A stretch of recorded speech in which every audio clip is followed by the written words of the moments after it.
Assalamu alaikum, everyone, and welcome to the Guiding Stars podcast, where we discuss topics related to motherhood, maternal mental health, and all the challenges and joy that comes throughout the motherhood journey. Our guest today is Farah Hillou, and she's a mother of two, and we're super excited to get to know her more. Welcome, Farah. Thank you so much, Farah. It's a pleasure to be here with you. Thank you so much for inviting me to be part of such an important initiative or cause. And I'm happy to share my story. Thank you. Thank you. Can you start by telling us more about who Farah is? So, yeah, sure. So I'm a mother of two, as you said. My eldest daughter is almost 7 in 2 days. So we've been counting down for the past 11 and a half months for her birthday. And my second child is, 13 months actual age, but about 10 months corrected age. And I say corrected because she was born pretty early. She was born 12 weeks early. Wow. So pretty much a full trimester. Wow. So that was definitely an event that shook us all. And can you tell us more about that? Yes, absolutely. So what happened was, first of all, there were no signs that I was going to give birth very early. Thankfully, at the time, all my scans showed everything was going well, everything was going normal, alhamdulillah. We were, making so many plans. We were planning to give abroad. I had to convince everybody that, we want to do this. I want to give birth, as I did with my first child, abroad. So we had pretty much planned for that. I was working between Abu Dhabi and Dubai. We were set to move houses. Wow. And we did move houses 2 days after I was discharged. So I'll come on to that. So I just, to be honest, I woke up in the middle of the night with my waters having broken. Wow. And we rushed to the hospital. They did a couple of tests, and the doctor was hoping to get me to at least 32 weeks. But then she decided that it was best to give birth, to get the baby out. And to be honest, I think she did make the best decision, alhamdulillah. Alhamdulillah. Sorry, but how many weeks were you? So I was 28 weeks. And I had just had a scan, I think maybe a week before that. So it was definitely a surprise, but over time you realize, alhamdulillah, taban. Alhamdulillah. And things could have been so much worse. Even when you are in such in a desperate state or in a sensitive state, you still think, you try and look at the positive side. Yeah. So what you see around you, being in an NICU is something that I wouldn't wish upon anybody. It's a tough place to be. It is. It's these little beings fighting for their lives, fighting, to learn how to breathe. It's a crazy place to be, but you realize how fragile life is, but how strong they are. Wow. And they're there. You feel like they're giving you the strength as opposed to the other way around. As soon as my baby was born, I was able to hold her only 4 days afterwards. So that was tough. Alhamdulillah. And I say alhamdulillah because the day I was discharged was the day I was able to hold her. So I think had I been discharged without holding her, that would have been tough. That would have been tough. And it's also important for me to note that every person has their own, as pregnancy journey, but also NICU journey. So maybe what applied to me might not necessarily apply to everybody else. But I think definitely, there's a whole community out there. And this is what I found really, really beneficial and really useful. Was she discharged with you? Or did she stay in the So she was there for 50 days. 50? She was there for 50 days, about 7 weeks. And it was a day at a time. The one thing that you want to hear in the NICU is things will be okay. And that's something they cannot tell you. And anytime you're desperate, anytime you feel very, like you want to know things are okay. Yeah. But they don't say it to you because things can happen like this. That's true. You become an expert at treating all these machines. Again, alhamdulillah, we are where we are right now. And again, things happen for you, not to you. That's what I keep telling myself. Things happen for you to teach you how to appreciate the little things, to teach you more about yourself. And just to know that, we're really blessed. And I feel very grateful, alhamdulillah, that we are where we are. So she was there for 50 days. Again, we took it a day at a time. And that was, I think, our coping mechanism. Because if you sit and think of all the what ifs, your mind can take you into some really dark places. And that was my next question. If you were, so now we're able to look back and say, alhamdulillah, and we've pushed through it. But if you were to take yourself back to day one, and I'm sorry if this would bring back those difficult times, but what helped you go through day one, day two? The beginning was the toughest because I sat, you start blaming yourself. Mm-hmm. And I could have listed at least 10 things that I would have done differently, from what I ate, to how I drove, to where I went, to what I wore, to even over the few days before that, I was just hearing a lot of negative news. We watched, even to things I watched, I was surrounded by a lot of negative energy. We watched some dark movies, and there was a lot of negative energy, I feel, a couple of days before that. So I kept thinking, had I not done this, had I done that, and then at one point you're like, no, khalas. Like, nice. I had to, go back to my faith and believe that it happened. I couldn't have done anything about it. Yeah. I tried my best. I did my best. So again, that was difficult, I think, in the beginning to think, I wish I should have, would have, could have. Yeah. Yeah. And then, you start kind of mourning. First of all, there's a lot of uncertainty, but you mourn the pregnancy that didn't go as planned. Yeah. I feel like I waited quite a bit of time for this pregnancy, and the fact that it didn't go as planned. And I'm one of the people, I enjoy being pregnant. I don't know if many women can say that. I enjoy it, even though it's tough. Yeah. The emotional roller coaster, this pregnancy in particular, I felt a lot of fatigue. My energy levels and motivation levels were pretty low. So despite that, I was enjoying it. So it was mourning a pregnancy that didn't happen as planned, and going for cesarean section. Again, it's a very personal thing, but I never wanted to have a cesarean, but I had to have it. And sometimes we plan so much, and ultimately what happens, khalas, you have to accept it. And then of course going through all of just being given tons of medications, the pain and the uncertainty with having a baby that's so small, looking at her, all of these tubes, what's going on, what's gonna happen, who's gonna take care of the baby. It's a whole new world. And so I'm just trying to figure things out, because when I gave birth to my twins, I refused to leave the hospital without them, and I found it very, very difficult to do so. I want to know more about how you managed through the rest of the 40-something days. Honestly, I don't know, but all I can say is, alhamdulillah, I was surrounded by a lot of support.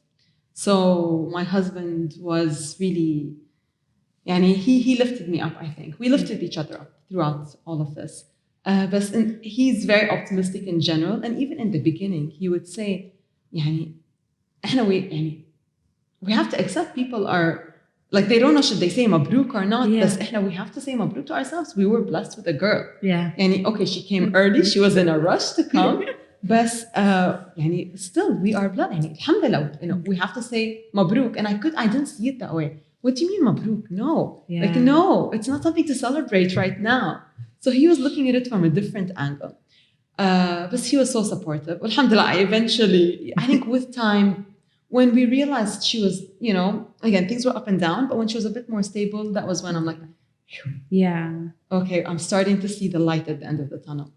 Alhamdulillah, the fact that we have my parents, my family, my in-laws, friends, so we had that support. So even if, whether they would send food, whether I had friends and cousins who would take my daughter, alhamdulillah, the fact that my daughter is a bit older, she's 6. So I think a lot of moms who give birth early, it's an added stress if you have toddlers or young kids. So she is a bit more independent, though so when I was in the hospital, of course, I didn't see her for about 5 days or so. as soon as I did see her, of course, I was hugging her. As soon as she saw me, she punched me in the nose. She punched me in the nose, and I don't know why, but I think because I was far away from her. Yeah. So she didn't know how to react. So to me, that was add on to my emotional trauma. Yeah. I felt guilty that, I was far away from her. But you have to stop, I think, your mind at one point.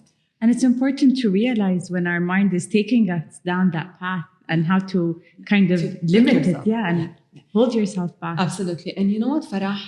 As soon as we were told that she has to come out within the next 24 hours, one of the first things I did was I felt, even though I'm in the health field, I feel like I still didn't know enough about prematurity.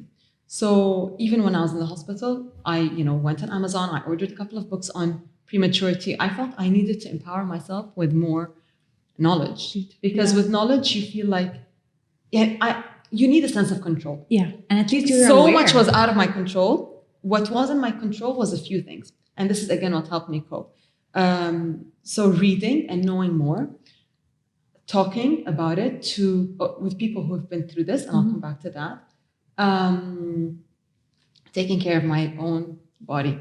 So I kept telling myself that I need to heal as well. One of the ways that I was, alhamdulillah, blessed with supporting her, I feel, was through breastfeeding, but of course expressing my milk. Yeah. And this is something I think a lot of mothers struggle with, breastfeeding. So again, it's a very personal experience, but I think knowing, again, coming from a health field and knowing what I should do helped me. Yeah. So I started, let's say, trying to give her milk as soon as possible. And I felt like I needed to protect my milk supply no matter what. So I really tried to sleep as much as I can, eat well, do that self-care. Yeah. First of all, to help heal that injury, or not injury, that, let's say, It's the a wound, the trauma, cesarean. The physical trauma. Yeah. But also to try and protect my milk supply, because I felt like I was, this was what I was able to do for her. Yeah. So again, whether it's empowering myself with knowledge, what to do, trying my best, to give her what I can. When we were able to hold her, and this is what was so amazing, is that the medical care team, that was something else, were fantastic. Alhamdulillah, they were very hands-on.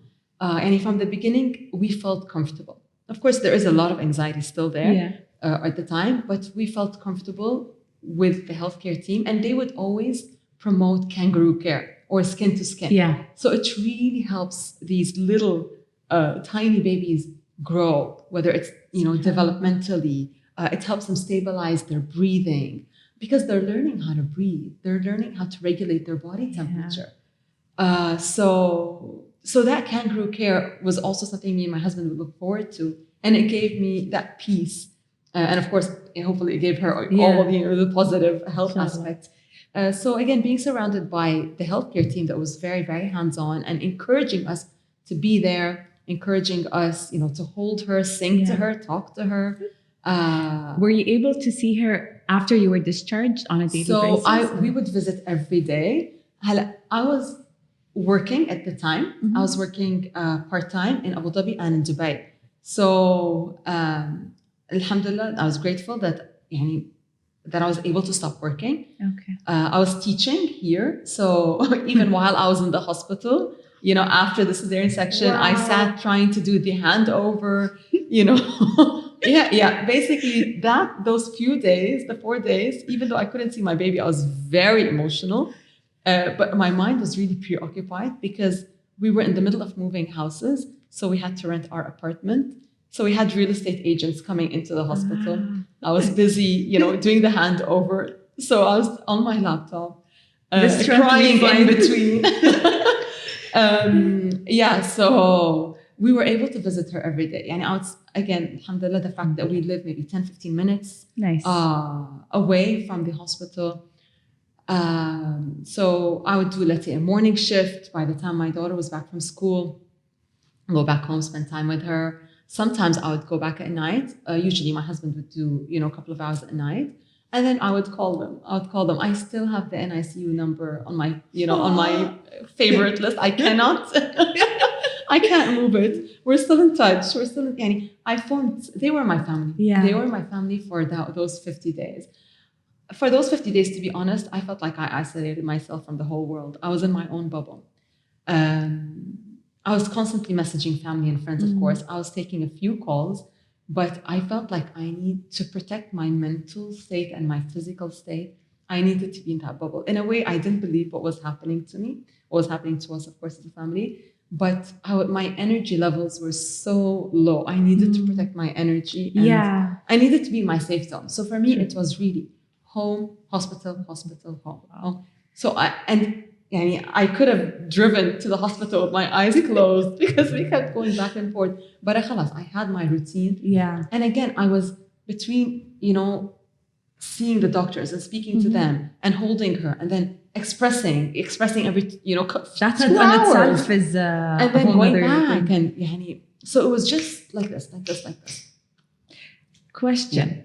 Your elder daughter, how was her reaction when you guys came home and your youngest was still in the ICU? So we had to, we explained it to her in as simple as possible. Your sister came a little bit early. She has to be in the hospital, and we didn't dramatize it. Yeah. But at the same time, she's pretty mature, and she's old enough to understand.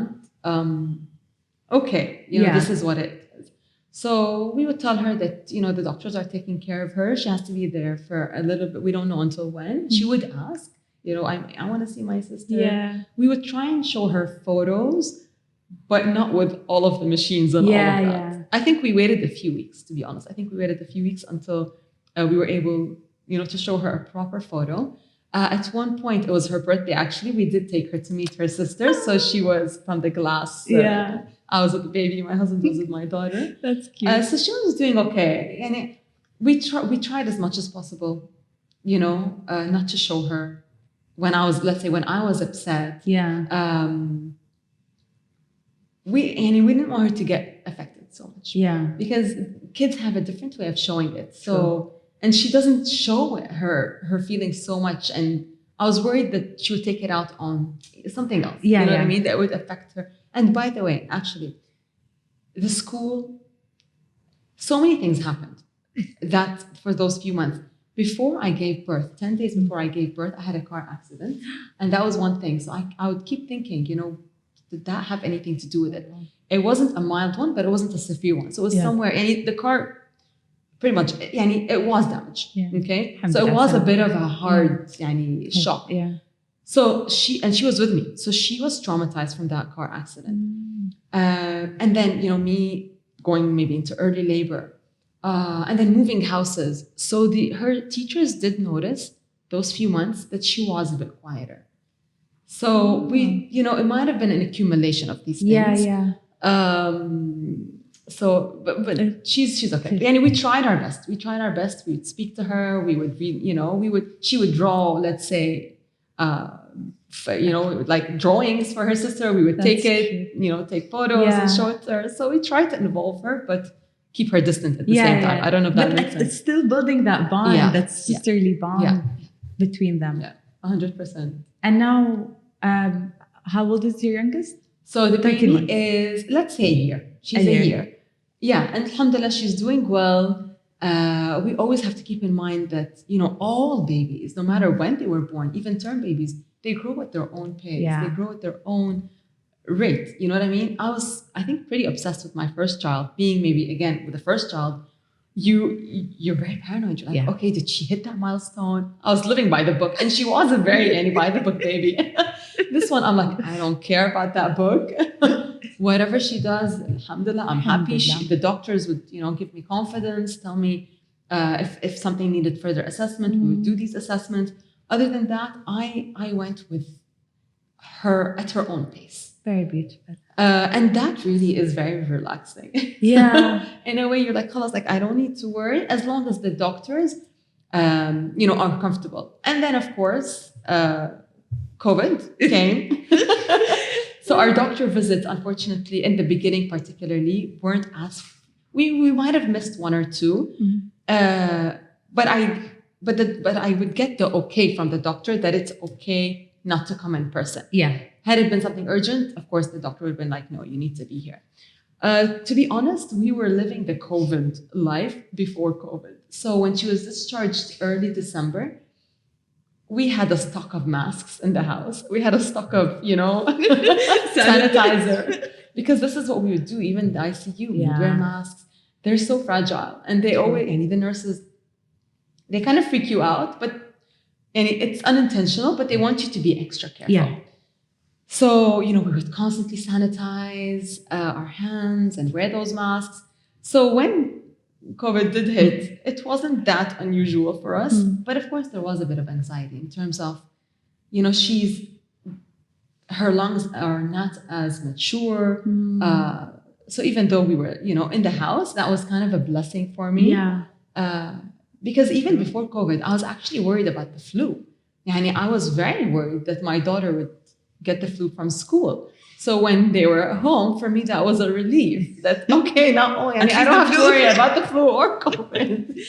So... But now that you mentioned COVID, and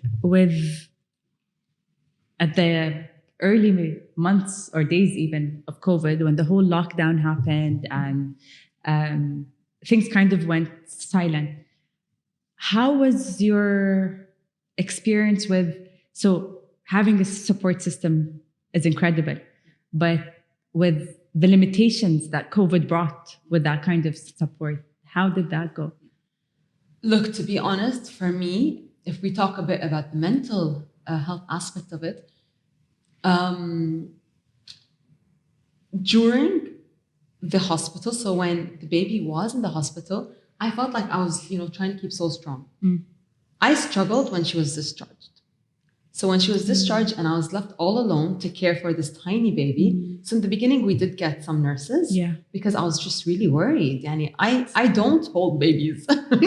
I just held my baby, the first child, and even my nephew, I don't hold babies. I just get scared. Yeah. Now give me a baby and I can do like a dance with the baby because I'm so used to the small size. So we did get a nurse, but I didn't let the nurse do anything in the beginning. I felt like the nurses were doing everything for the past almost 2 months. I need to be hands-on. Yeah. So, for the first 2 days, they're like, you're doing fine. You don't need us. But then it started to hit me, everything we've been through. It started to hit me. And I was still, just trying to get used to this baby, her feeding, her sleeping. And it's quite different when they're this premature. And when they're so small, you have to shower them in a way that they don't have enough body fat. So you kind of need to cover them and shower first their head and then cover their head. It wasn't even in the bathroom. I'd bring the bathtub to the room. It was honestly, It was chaotic. Just thinking back, I don't know how I did it. So I struggled. My mental health was not doing very well. But again, going back to my faith, my husband's support, my family support, and then with COVID, there were positives and negatives. Okay, so the negatives was, of course, the fact that we were so close yet so far away from family. They couldn't see her. They couldn't see her grow. They didn't get to know her. They didn't get to hold her until months later, which in a way was fine because we didn't want her to be exposed to anybody. But at the same time, you want that bonding. You at least want that option. Yeah, but the good part was that we were with her. Yeah.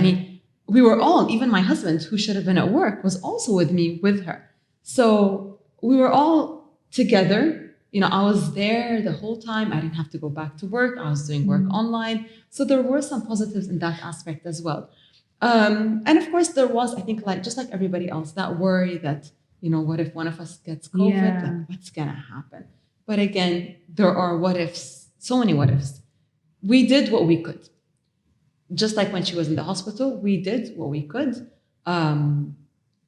with whatever tools we had. And the rest, you have to have faith. Otherwise you're going to drive yourself, I think, crazy with all the what ifs. So, but again, going back to mental health, it's really important that I think we let ourselves express what we're feeling. When she was in the hospital, there were some days where all I did was cry. And I felt I needed that. It really helped me cope. Yeah. And then, I would get back up, okay. I would hold it back together. Yeah. And then I would even just go to the nurses, the head nurse. They were incredible. They were so supportive, not only, with helping care for the baby, but they realized that the parents need care as well. And I would ask for it. So in the beginning, I asked for, let's say, a lactation specialist. It's important that mothers are given, that, let's say, that push, that they need the help. Sometimes they don't always ask for it. It has to be offered. So I would, let's say, ask, I need to see a lactation specialist. I need to see, do you have any mental health counselors? Do you have any support groups? Can I just say that hearing that is so heartwarming, because Alhamdulillah. Yeah. It takes a lot for us to raise our hand and say, yeah. I need help. Honestly, Farah, I think, again, coming from a health background, helped. Yeah. Because I knew what had to be done. And I wish that, we can all feel empowered, because we don't always ask for help when we need it, even myself. But that time, I was really desperate. I was desperate because I was lost. I needed support. I needed support from others, to help me in whatever way possible. So I did ask for mental health or a mental health counselor, even though I didn't end up seeing one. And even the head nurse at one point, she's like, listen, you need to see one. Just talk to her. Yeah. And then with time and I don't know, things like, but I think this is it. We tell one day we don't feel okay, then we're like, yeah, I'm fine. Yeah. And then it's a roller coaster. Definitely. So I would go up and down until, alhamdulillah, she was discharged. But I did talk. To people, just in general, whether it's family or not. Looking back now at where you are today and where you were the day one, and if someone were to come up to you and say, Farah, what can I do? What advice would you give a mother who's going through an ICU experience? First of all, to really help them know and truly believe that they are stronger than they think they are. Mm-hmm. And it's really when you go through these difficult moments that you realize just how strong you are. It might sound cliche, but you have a choice. You can either fall apart and not help yourself and not help anybody else, or try and keep it together. And sometimes it comes naturally. You have that fight or flight mode that, no, I'm going to do this. My baby is doing it, so I have to do it for him or for her.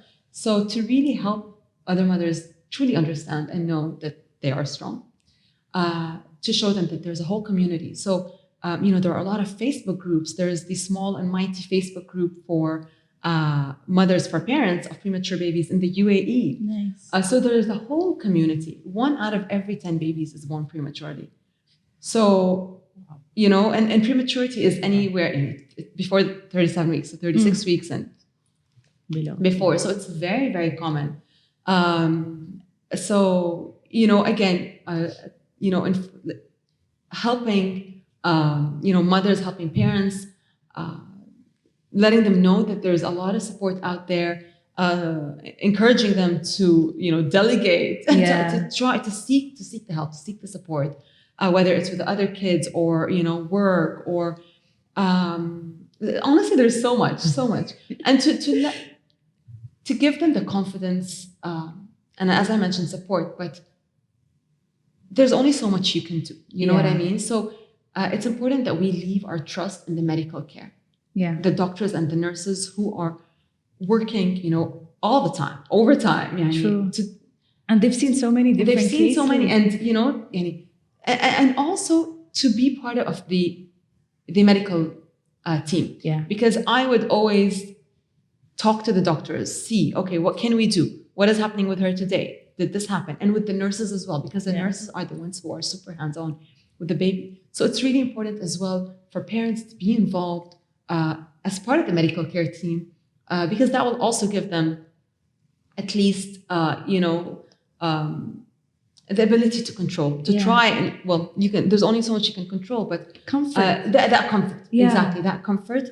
It is what it is, and what can they do from their part? Yeah. So even sometimes there could be some moments where it's really difficult. Babies can have so many complications in the ICU, and again, things can happen like this. Thank you, Farah, for your honesty. Thank you for your openness. And thank you for Thank you so much agreeing to for be part of listening. the podcast and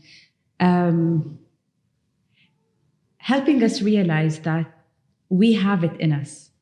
And it's just a matter of the choice that we make. And although it's difficult times that we go through when we see our little one in an incubator, but we have the strength within us. Absolutely. And it's to know that whatever happens, we will be able, hopefully, to cope. Yeah. Because we are stronger than we think we are.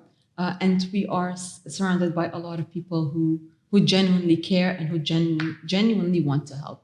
And not being ashamed to seek that help and to ask for it and to receive it. Thank you. Thank you so much for my pleasure. Everything. Thank you everyone for tuning into today's episode of Guiding Stars. And to know more about Farah, you can find her on Instagram at wellness.incolors. Wellness in color. Wellness. Colors. Wellness in colors. Yes. Thank you so much, my dear. Thank you. Pleasure.